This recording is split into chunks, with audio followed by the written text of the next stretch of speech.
In this video, we are going to show you a couple of ways to add dates automatically on a Google Sheets document. Let's begin. Let's start by automatically entering today's date using the Google Sheets date function called today, open bracket, close bracket. This returns today's date in a cell. Here's how to use it.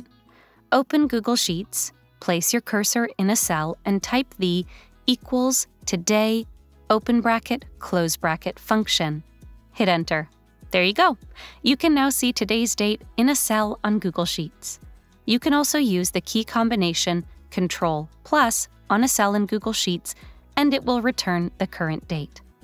Next, we can autofill days, weeks, and months in Google Sheets. Let's see how we can do that. Open Google Sheets and enter a date in a cell. Click and hold on the bottom right corner of the cell and drag it down to the cell you want to autofill dates for. There it is. As you can see, the dates are autofilled for all the selected cells in a column in the same format.